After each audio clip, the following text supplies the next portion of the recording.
Welcome back travel ഗുരു cinemas. ഈ ഒരു channel നിങ്ങൾ ഇതുവരെയും സബ്സ്ക്രൈബ് ചെയ്യാത്തവരാണെങ്കിൽ ഒരു പ്രാവശ്യം ചാനൽ ഒന്ന് സബ്സ്ക്രൈബ് ചെയ്യുന്ന കാര്യം പരിഗണിക്കുക. അതുപോലെ തന്നെ ഈ വീഡിയോ കാണുന്നതിന് മുമ്പ് ഒന്ന് ലൈക്കും ചെയ്യുക.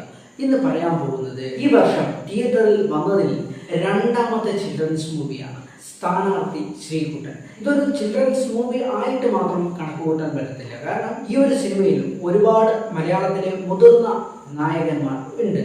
എടുത്തു പറയാനുള്ളത് ജോണി ആന്റണി, അജു വർഗീസ്, ഷൈജു കുറുപ്പ്, ഇവരൊക്കെ പ്രധാന കഥാപാത്രത്തിൽ എത്തിയ ഒരു സിനിമയാണ് സ്ഥാനാർത്ഥി ശ്രീകുട്ടൻ. അതുപോലെ തന്നെ ഈ ഒരു സിനിമയിൽ പ്രധാനമായിട്ടും എടുത്തു പറയേണ്ടത് ഒരു നായകന്റെ പേരാണ് അജു വർഗീസ്. ഇയാളുടെ ക്യാരക്ടറിനൊത്ത് ഭാവം മാറാൻ കഴിയുന്ന ടാലന്റ് ആയിട്ടുള്ള ഒരു പ്രകടനം ഈ ഒരു സിനിമയിൽ നമുക്ക് കാണാൻ സാധിക്കുന്നതാണ്. കാരണം അജു വർഗീസ് മലയാളത്തിലെ മറ്റൊരു മാണിക്യമാണെന്ന് ചില സിനിമകൾ കാണുമ്പോൾ നമുക്ക് മനസ്സിലാവും. കാരണം അത്രയ്ക്കും പെർഫോമൻസ് ചെയ്യാനുള്ള ഒരു കഴിവ് അദ്ദേഹത്തിന്റെ ഉള്ളിൽ ഒളിച്ചിരിപ്പുണ്ട് എന്ന് ഈ ഇടക്കാലത്ത് ഇറങ്ങിയ ചില സിനിമകളിൽ നിന്ന് ഏതൊരു പ്രേക്ഷകനും മനസ്സിലാവുന്ന ഒരു കാര്യമാണ്. ഈ ഒരു സിനിമ തിയേറ്ററിൽ തന്നെ പോയി ഒരു പ്രാവശ്യമെങ്കിലും ഒന്ന് വാച്ച് ചെയ്യാൻ ശ്രമിക്കുക.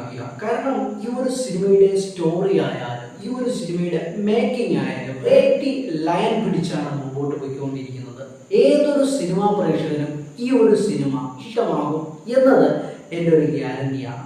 ഈ പറയുന്നത് ഈ സിനിമയെ സമീപിച്ച എൻ്റെ ഒരു ഒപ്പീനിയൻ മാത്രമാണ്. ഈ ഒരു സിനിമ നിങ്ങൾ ഇതുവരെയും കാണാത്തവരാണെങ്കിൽ ഒരു പ്രാവശ്യം തിയേറ്ററിൽ പോയി ഈ ഒരു സിനിമ കാണുക. അതിനുശേഷം നിങ്ങളുടെ അഭിപ്രായം കമന്റായി രേഖപ്പെടുത്തുക.